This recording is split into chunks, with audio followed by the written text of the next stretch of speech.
I see live up in the corner. So, yeah, hopefully this is actually running. And this is Trey with Locked On WWE. Unfortunately, my tag team partner couldn't be with us. I actually wasn't with him on the NXT coverage because of her birthday, and he's not with us tonight because he is sick. So that really sucks. But yeah, I think it's live, and if anyone out there is, falling in and all that jazz, I'm not terribly sure if I could see or not, but we'll just go ahead and roll this thing. So basically, I was tasked to watch Raw. Yeah, Albany, New York, and this is the Raw after the Punk return Raw, and so that's kind of when we started the show. And anybody out there that is like me, that's a wrestling fan or was a wrestling fan or is coming back into it, it always came with great shame. And rightfully so in a lot of ways. But this one kind of won me over a little bit. It was one of the more palatable shows since we've started this streaming thing. And I don't want to jump ahead, but I will say not a bad time. And it started out with a bang, too. And really before I jumped on here, because generally what we do is I'll bounce off some things from Josh. And, Josh is always a fountain of wrestling knowledge that goes way, way on back. He'll name people that I'm not terribly sure of or maybe heard of, once upon a time. I'm not that guy. I'm kind of coming into it, with enough knowledge to be dangerous, but I think a pretty good, measure of just like Joe Public. What do you think about this, show and this angle and this, this superstar? And I got to say, coming into it, it was a really nice start with something that I wasn't sold on from the previous Raw and based off his previous work as well. Some of these people I do know, some of them are really, really new to me. But the show starts out with Drew McIntyre, who we last saw kind of pitching a hissy. He's doing a weird thing now where it's not necessarily just straight heel work. He's a bit more whiny, a bit more when's it my time and you owe me this and whatever, which has never been my favorite angle. I think it kind of depends on like the body build of the heel that's kind of whining and complaining. And Drew, this looks like a fucking god. He's huge. He's yoked up. He's great. I think he's organically very likable. But going heel's not a bad thing. Obviously, it could really suit him. But this kind of whiny what's going on, just for me, just coming into it, not a huge fan. So that's what he does when he comes out to the ring. And another thing too, the sword. I don't like the sword. He comes out with a sword and he holds it up, and in my opinion, obviously you can't be using the ring unless you're going to fucking kill somebody. And so I just don't like it. I mean, even if somewhat of an image before you come down the ramp, I don't like it. It seems too funky. I mean, unless it's going to give him, fucking sight beyond sight, you leave that shit at home. I think it's just too hokey. And again, maybe that's me looking too much into him because I genuinely want to like him as a face or a heel. So he comes in and he's asking for Jey Uso apologies. And of course, last we left our friend, he was, having it out with Sami Zayn and them talking about, who was shittier back then, where and how they were able to get past their own shittiness and those kind of promo shits. I'm not a big fan of either, but this thing is whiny Drew. And he does mention Punk. This actually, I probably was already kind of sort of checking out. I don't know if you can see me looking over here. I take notes, which, I was a bit concerned about again, how many times I look over, but also I'm a guy in his basement with a ring light talking into my cell phone. So I think you guys can forgive me. But with that being said, yeah, I've got notes over here and I'm pretty diligent about taking them, trying to be somewhat professional here. And Josh shot me the text, though he's, sick, said, hey man, did you hear, Drew talking shit about Punk? And I've actually kind of missed it. Cause I was just kind of, categorized it under whining, I guess. But, I looked it back up and he also shot me something over. But I mean, my feeling about that is kind of the same deal as like probably everybody wants to jump on that Seth train, right? Seth went completely, shithouse crazy when Punk returned during the pay-per-view, and, his fury could only be held back by the power of Michael Cole. So, I don't think it took long for anyone not to see through that as a work. But nonetheless, it was a smart move to go ahead and set some shit up, and I wouldn't be surprised if a lot of these guys that kind of rest on the top of the card will do the same. And I'm just talking about these types of wrestlers, the Zanes, the the McIntyres. But anyway, speak of the devil, Zayn comes out, excuse me, and interrupts Drew. And this is the part, too, where I like Sami Zayn. I really do. But, it just looks like Drew would tear him apart like soft bread. That's my first, impression. If somebody just sits down and watches this and goes, okay, this guy looks like a garden gnome and this other dude looks like a fucking maniac, who's putting their money where? Yeah, Sammy's, again, they rehash all their failures and his shittiness. He takes it like a man and starts talking shit about Drew's family. That's also another hot button thing is when all else fails, if you can't talk about anything else, go straight for the family. Fuck you, your kid, your wife, you piece of shit. They seem to be doing that. That was kind of like the deal for the previous shows as well. And then all of a sudden, ding, ding, ding, this is the match. This is where we're at. It's Zayn versus Drew McIntyre. Again, it looks like Drew should just literally grab him and just rip him into a million pieces.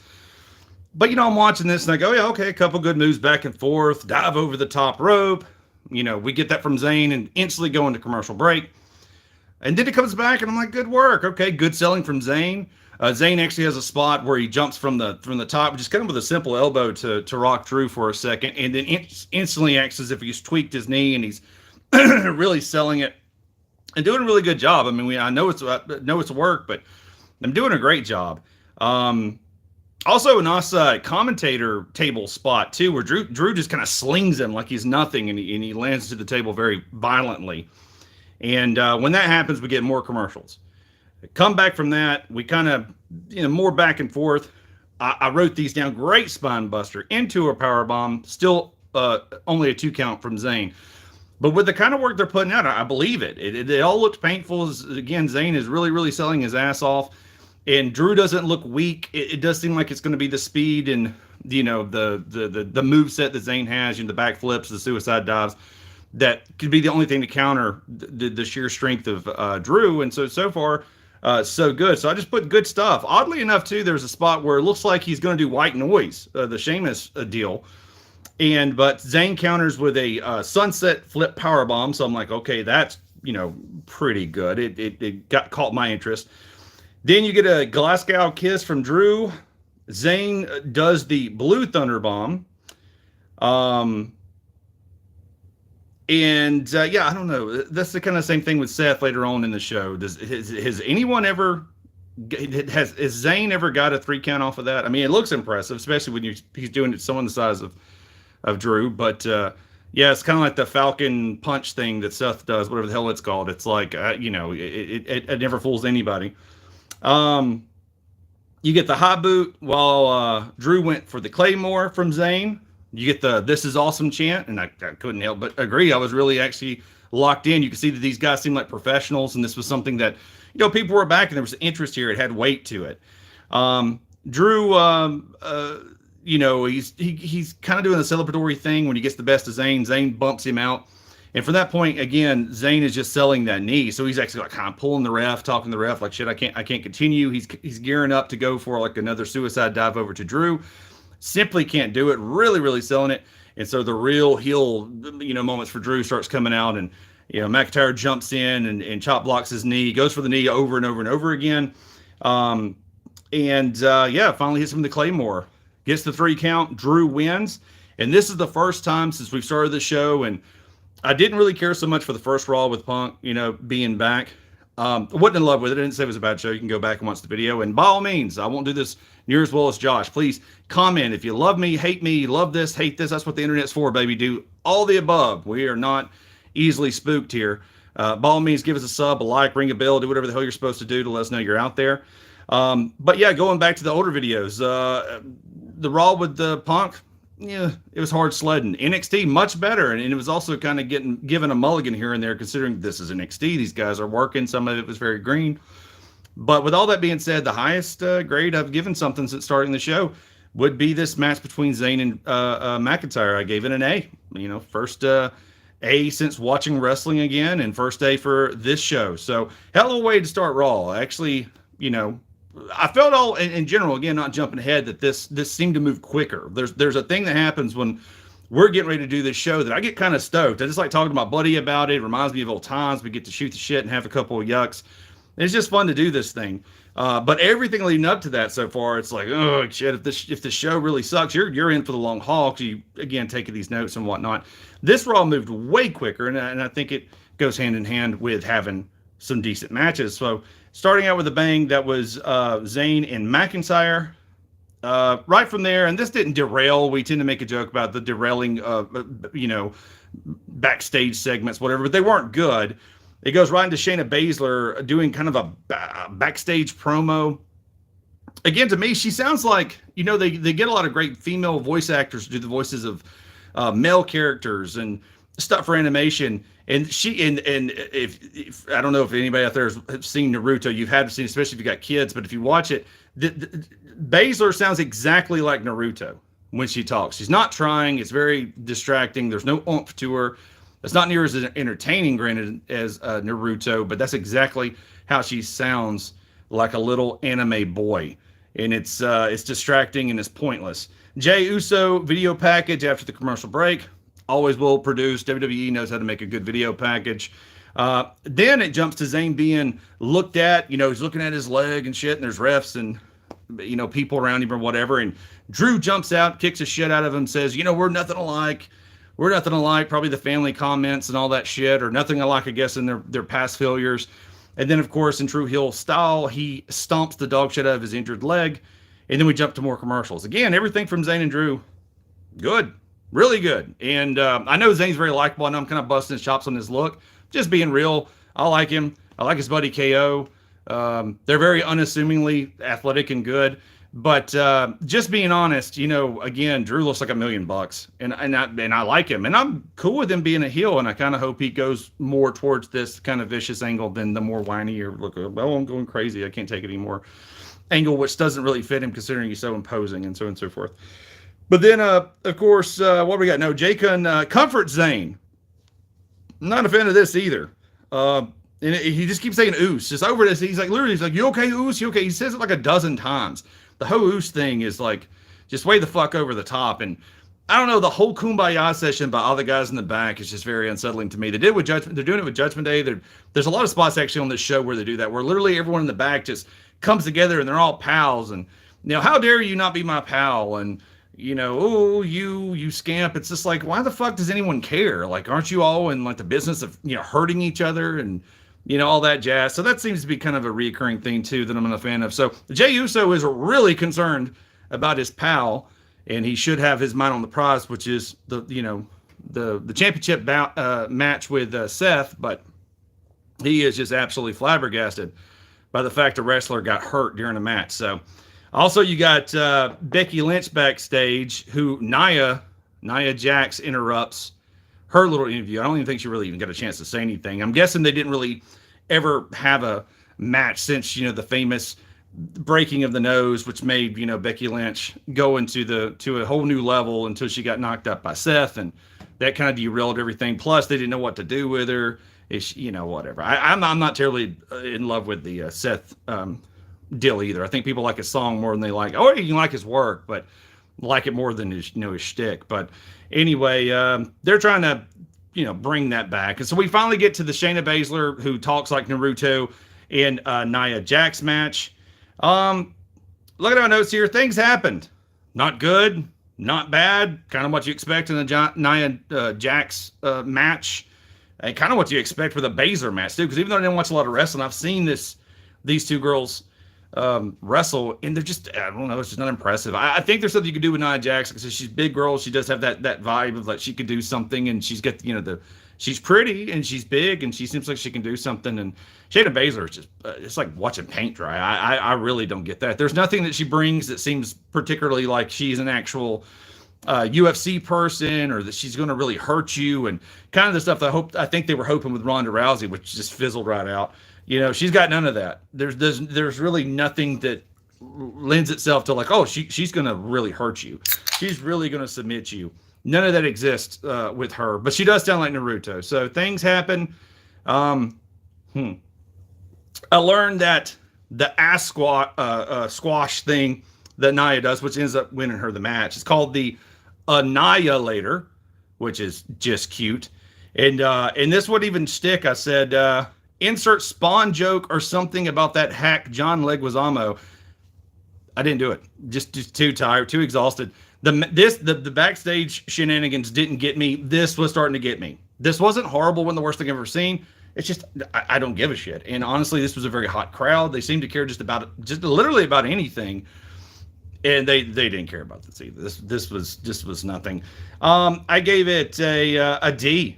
The only reason I did that, not a D minus or even go harder in the paint on it, is just because it just was nothing. It evoked no emotion. It wasn't particularly negative or nothing. It was kind of what you expected. There were some outside stuff that they did that was okay, and it ended kind of like you thought it was going to. Becky Lynch does run out, and then Nia leaves the ring in true heel fashion.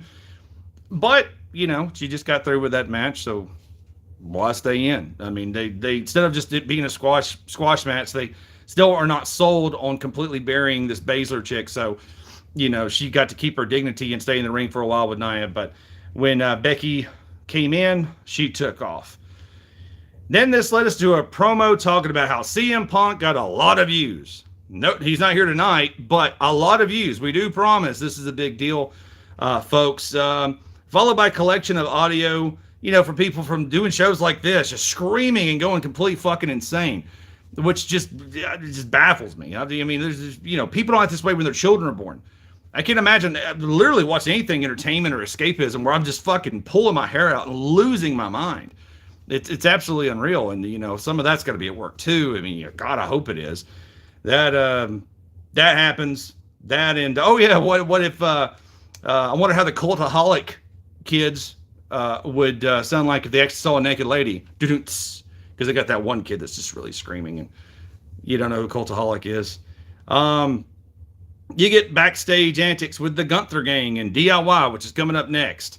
And I don't know much about these guys. I know a lot more about DIY with Johnny Wrestling and whatever his name is. And they're all those kind of wiry European types where you expect this shit to be hard hitting and stiff. So kind of excited about it. So that led us into DIY versus Imperium. I keep saying Gunther Gang because some of these names escape me, and Les Cole and somebody said something. I don't know what the hell's going on. And this is a 2 out of 3 falls match, which, okay. With that being said, this wasn't crazy. There were some spots where it felt a little bit more physical, a little bit more hard hitting. Imperium gets the first fall rather quickly. This is kind of one of those hurry up top, feels to it. Nothing really of note, no bad work. Everything was pretty good. DIY gets a fall literally like right after the commercial break ends. There's like a fall, we get commercials, and they come back. DIY gets again. This is them trying to squeeze in this type of match and all their numerous commercial breaks and so on and so forth. It starts picking up a little bit towards the end. That's probably why I give it the grade that I eventually do. Nice little flippy-do thing from one of the Gunther Gangs. He jumps from one top rope, goes to the other side, and does a backflip and does it quite well. Spinning spike DDT from Johnny Wrestling. And they do a finishing move, which is called meet in the middle. Some of these moves I don't know the name until, again, Cole or somebody says something. And it's like a dual finisher, super kick knee combo. And DIY gets a 3 count. Okay match, but lacking that weight, that non-tangible weight that comes with big match feels, or, hey, this means something, or this is particularly whatever. You just feel it in the air. It did feel that way, and it sure as hell didn't help the fact that it was really broke up with a lot of commercial breaks. And considering this is a 2 out of 3, yeah, it felt a little funky. But with that being said, I gave it a C. Okay match, lacking weight, kind of disrupted by all the fucking commercials. But yeah, again, these wiry, thin-built European dudes hit hard, and they make stuff look good. So from there, we really start kind of deflating, right? We start pushing the organ a bit. Backstage with Natalya and Tegan, again, who I would not know if not for Cole. They're getting harassed by Chelsea Green, who I would not know. And again, I only know because of Cole's comments. And a woman that reminds me of early Adele. And I think I nailed it with that one. Still didn't know her name until it came much later. This takes us into more commercials. R-Truth is back. Show is really on. Gets a big pop too. For all my bitching and moaning about this goofy shit, every time he comes in, I know the crowd's kind of popping a little bit, ironically. But WWE doesn't give a shit. It'll be the R-Truth show before we knew it. There'll be no matches. It'll just be him pointing at inanimate objects, just randomly bantering about shit. But he's talking about a small box TV. And this comes on the heels of the Creed brothers, who actually had a really great showing with me on the first Raw we watched for the show. They're like doing like squats with the New Day on their shoulders. They're all talking stupid shit. It's just really not a good look. I mean, it's just goofy when they open their mouths and speak, despite, how strong they are. And currently, they're just, cardio for days, the whole nine. They just sound like kids. It's really just off-putting. And then it's also not a good look for the Spooky Crew. It cuts over to Judgment Day.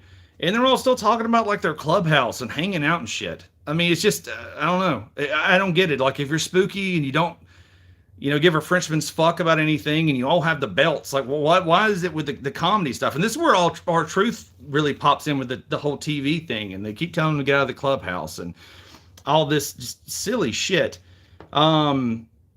Also, they mentioned Rhea Ripley's not in the building, and there's a bunch of boos from the crowd, and I said rightfully so. Probably some left the arena for all I know, but you just kind of know it's kind of a nothing burger, and we're just kind of airing this shit out. I just kind of notated, not a good look for the Creeds after that great match last Raw, and R-Truth got a great pop, so they're going to keep doing it. Doesn't really matter what any of us thinks. This goes into Carter and Chance. This is a bit of confusion. I'm trying to pay attention, but of course there was, the green chick and the chick that looks like a young Adele who was screwing around with Natalia and the other broad. That evidently wasn't even a match. I thought that's where we were going with this, but it's Carter and Chance, who, even though I don't know most of the people now or the new faces and so on and so forth, they even felt like with their ring attire and stuff that nobody knew who the fuck they were, versus Tegan Nox and Natalia. So I'm thinking Carter and Chance are just going to get fucking smoked, because, it's going to be building up to Green and young Adele. And oh yeah, Green, I learned this is it. Piper is the other girl's name, and they're on commentary, and they are fucking terrible. Nothing about it is good. It's just terrible, and it's not even like, oh, they're too whiny. I don't care for this, this portrayal of heel and bullshit. No, it's just like bad acting. It's terrible. There's nothing for them to say. They got no oomph. I think Green's supposed to be kind of like a valley girl, uppity, whatever, and it just comes off really, really bad. Just really, really, really bad. And poor Piper didn't have shit to say.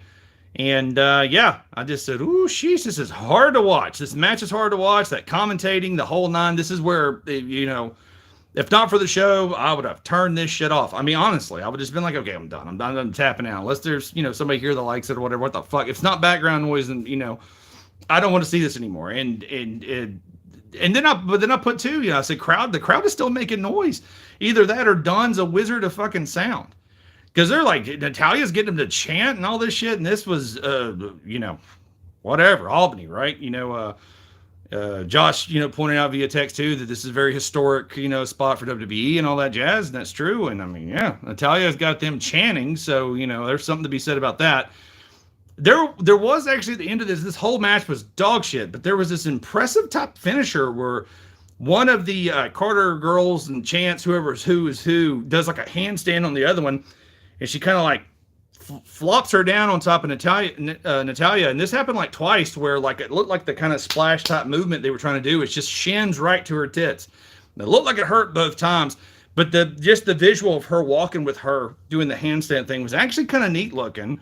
I heard it was called the keg stand. Again, I wouldn't have known this otherwise if not for Cole and friends. Anyway, surprisingly, they get the pin on Tegan and Natalia, which is just crazy to me. I thought this was a squash match. Just some girls that got from the back to, get them, running around. This also getting the 3 count on Natalia and Tegan Nox for some bizarre reason pisses off Chelsea Green, which to me made no sense if she's not a fan of Natalia. That's who they were fucking with in the back. So I don't know what that was all about, but anyway, Carter and Chance, they win. And I think, maybe they'll have something to show down the road. I don't know. I gave it a D-. This was a really rough, cringy commentary, cringy in-ring. Everything looked really like they didn't know what the hell was going on. The whole time I was thinking it was kind of the Carter and Chance, Girls just being like, whoa, maybe a little out of their element.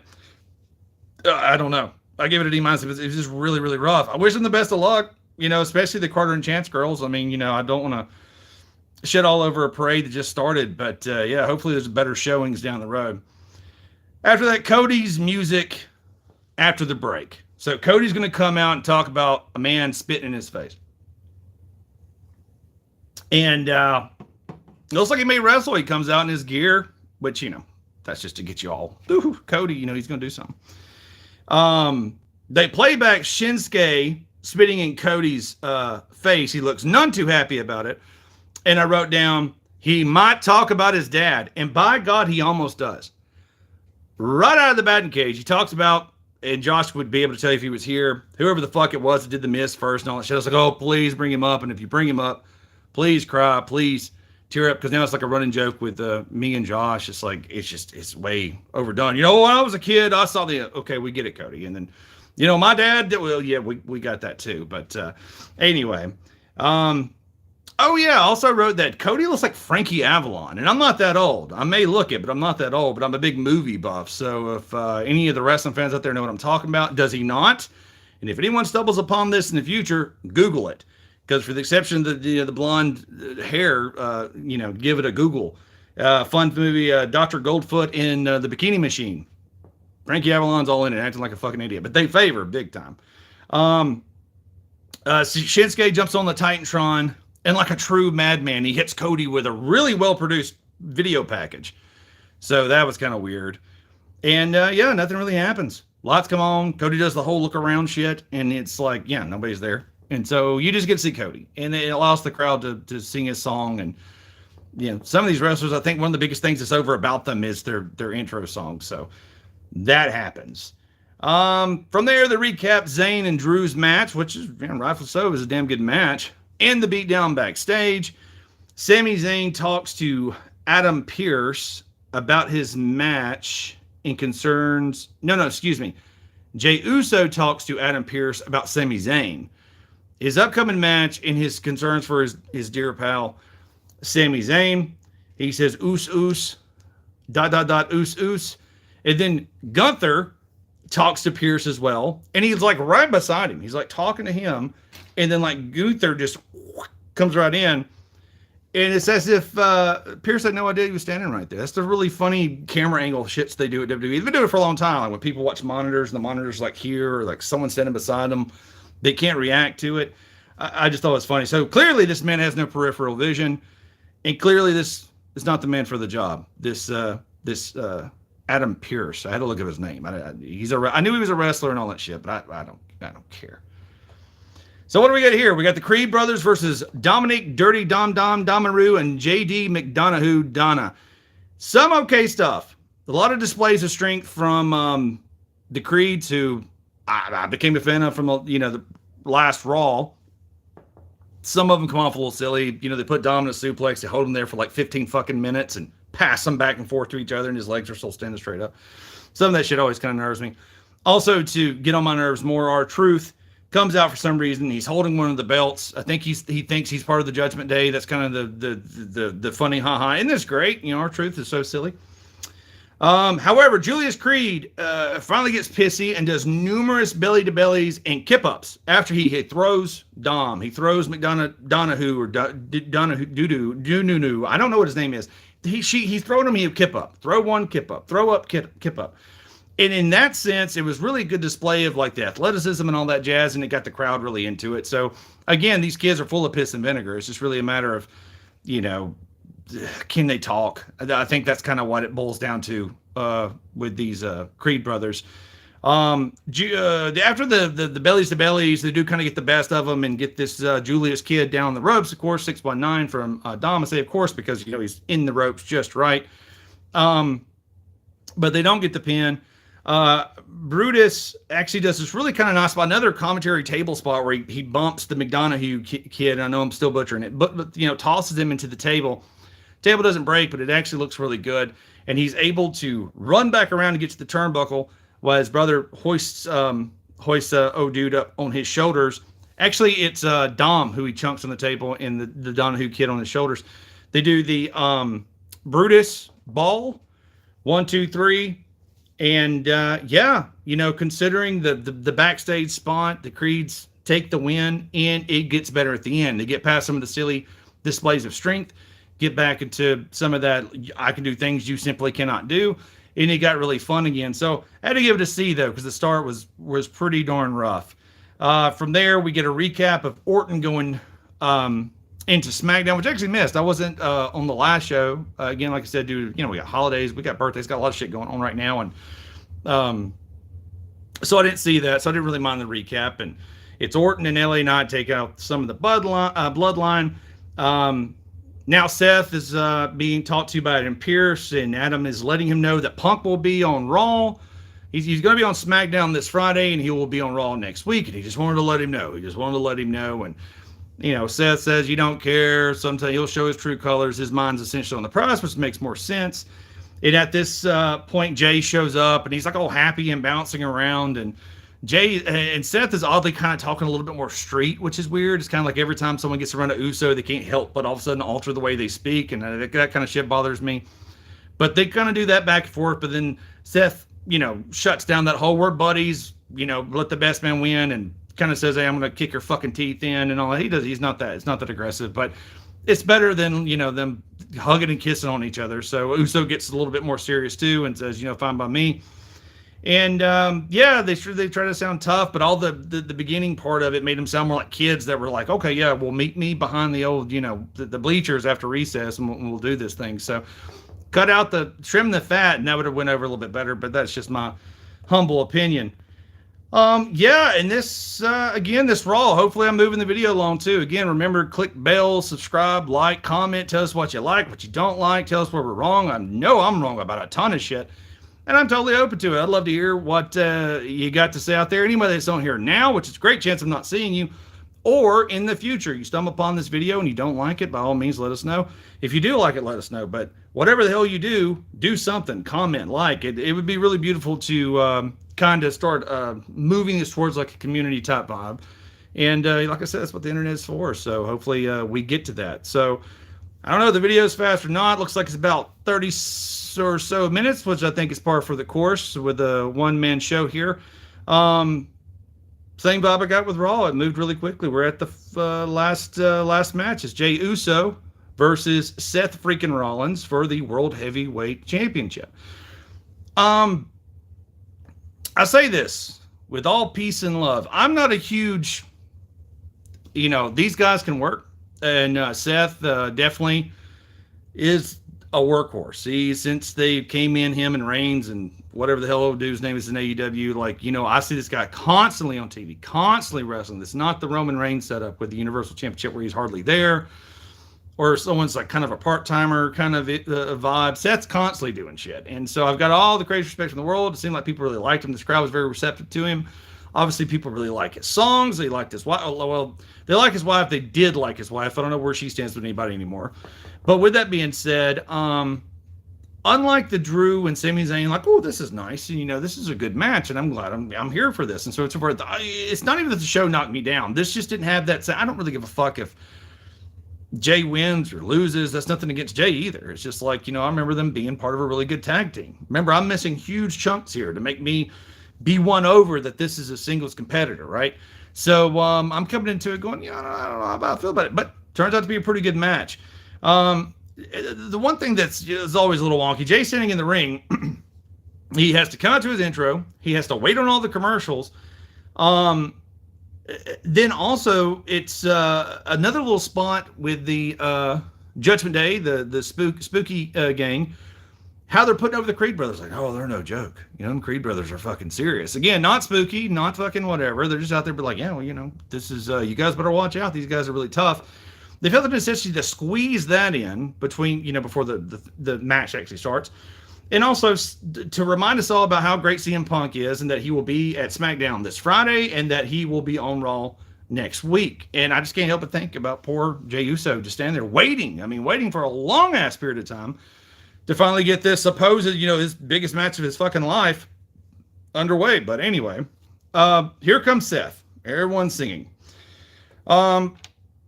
They get after it. Kind of predictable to an extent. nice pace. Everything's working. I started noticing CM Punk chants, but also think maybe that was also the crowd who's been really good to everyone tonight. I think trying to get under Seth's skin as the match progressed. I kind of noticed that anytime Seth was getting momentum, they would say it, and he didn't really react to it so much. But I mean, it kind of seemed like it was pointed towards Seth. Finally, they get to some false finishes and stuff like that. Seth attempts a pedigree on the apron, which is just kind of a fun little back and forth. Jay gets out to kind of hoist him up for maybe like a possible Samoan drop from the outside to the floor. Seth gets out and gets beneath him and then pulls him off to attempt a buckle bomb, which instantly reminds me of him hurting Finn Balor's shoulder. He clearly can still do them because we eventually do get a buckle bomb. But this is for the outside, going towards the barricade. But Jay spins out of that and hits him with a spike DDT, which actually looked, pretty darn good.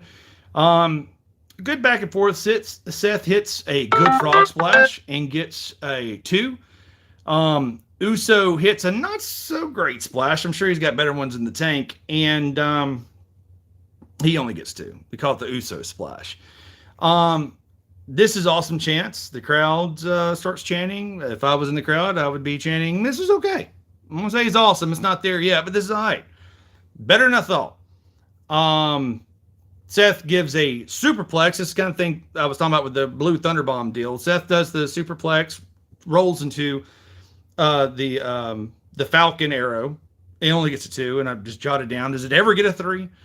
It's a really impressive move too. The move into it and whatever. And you say, well, you don't want to hit it all the time. It's better to really be smart about your finisher. But there's nothing like easy about that move. It's funny that they hit it so often. And again, it never gets a 3 that I've ever seen. Actually, right from that, he goes right into a pedigree, and that only gets 2. Seth misses a stomp and gets speared, which I'm guessing is another Uso thing, kind of coming from Roman and all that jazz, and only gets 2. Jay goes for a spear, but then gets reversed and gets the buckle bomb for his effort, but then doesn't really get staggered by that too terribly much. He kind of comes right out and hits him with the spear and goes back for another Uso splash and still only gets 2. So we're in that weird, paradox, fucking alternate reality where finishers mean nothing and the crowd's on the tips of their toes are actually really into this. And in that sense, I do get it. There's a lot of fun being had and the crowd is really into this. Now the CM Punk chants are gone. This is Uso chants. And so he goes for another spear, which Seth turns into admittedly a wonky pedigree. It's like that midair, I caught you, boom, pedigree thing. And it didn't have the snap to it they were looking for. Then the stomp from Seth. And oddly enough, Seth wins clean. And the whole time I'm sitting here thinking, after that pedigree, the wonky pedigree and the stomp, Seth wins. And the whole time I'm thinking Drew's going to come out, there's going to be shenanigans, and he's going to fuck with us. But that doesn't happen. He wins clean. I gave this match a B-. Why not? It was good. It won me over towards the end. A lot of false finishes, a lot of, big spots, whatever. But, towards the middle and the end and the crowd participation, it really started winning me over. And then lo and behold, here comes Drew to close out the show. He comes out as like a fan, essentially, with a hoodie and all this shit. And he beats the dog shit out of Jay and does kind of like a suplex toss away into the commentating table, which finally breaks after a few good spots. I like it where it looks like it's got, a little oomph to it and some pushback. And so far it's been good the whole night. But this works out. This is how they end the show. And, Jay's under there and Drew was whispering crazy nothings in his ear. This truth will set you free and all this jazz. But, to wrap it all up, not a bad show. Actually moved pretty quick. I know I keep bringing that up, but I was very surprised by it. Much like the matches, the Drew and Zayn match, the Seth and Jay Uso match, they won me over. So it's probably, I think this is the highest grade I've given a show, and it has to be considering it's the only show that I've actually given an A. So this is a B. I give the show a B. I think with the really strong opener and the really strong finish, obviously that sort of wins today. But there was also just like a peppering of matches. That was neither fish nor fowl, good nor bad. They had moments. The 2 out of 3 match, again, hindered by the consistent breaks. And the Creed brothers, they still kind of won me over, towards the end. Again, they're just workhorses and really quite impressive, despite a lot of really bad backstage stuff. Again, bad backstage promos. That seems to be the norm. Even when they're not bad, it's that kind of kumbaya, we're all friends. Oh, I can't believe you do this kind of jazz, which just seems so foreign to me. It feels odd. It feels out of place for something so violent. We didn't get good ladies matches. My buddy Josh, who will quickly tell you that he's not into women's wrestling that much, and he doesn't mean it to be mean. He gives a ton of reasons why. I'm actually on the opposite end. To me, the fact that we're getting away from, and I've said this on a few shows, getting away from the more, bra and panty match and tits and ass. Look, all that, I was a kid too. I get it. They were very attractive women doing silly things. But in the grand scheme of things, I actually see very attractive women who are very, diverse and different and cool and actually can work in ring and do cool shit that you can believe in. I find it very, very refreshing. Unfortunately, the ladies didn't get it done, but that was because who was participating. We had a Nia Jax spot with Baszler. We had two girls, bless their hearts, I've never heard of before, with Natalya yet again eating up time on TV. And I guess it's her job in a lot of ways to do training and help get folks over. And to that, perhaps that's why those two girls who that seemed like nobody had ever heard of actually won the match. So, maybe she's doing the Lord's work in that sense. But yeah, those were the two, slow spots for sure tonight. Unfortunately, you did get to see Lynch come out, and the crowd loves her, and I like Lynch, and but nothing really happened. She's kind of confronted Nia Jax, and to be completely frank with you, the way Nia performs, I'm not really interested in the Lynch Jax match, even despite the history and the broken nose and all that stuff. I'm just sure it's not going to be that great. I just don't know if you can have a really good match with Nia Jax. Unfortunately, she's more famous again for hurting people than putting on good shows. So I don't know what to say, but I would say those two, and of course the backstage promos with either the really goofiness, and the WWE seems absolutely determined to take just to kind of derail anybody that seems tough or mysterious or whatever, that being the Judgment Day over here, or perhaps the Creed brothers over there, just with silly antics that I don't really necessarily understand. However, you did get the Drew stomping the shit out of Zayn's leg after all that heinous shit he did to him in the ring, so that felt a little bit more like the wrestling of old. So with that being said, I gave this Raw a B. I think it's pretty darn fair. I'd love to hear what you guys actually think about it, what you think about the previous videos, what you think about some of the shorts that are popping up here. Hopefully, fingers crossed, we're going to really work through this as we go through the holidays. And again, hopefully Josh will, get to feeling better and perhaps join me on NXT. Fingers crossed. And yeah, just let us know what you think. And again, by all means, please sub, hit a bell, shout, send out a messenger pigeon, anything you possibly can to know, or let us know rather that you're out there. We very much do appreciate it. And yeah, talk to you soon. Have a great evening. Peace.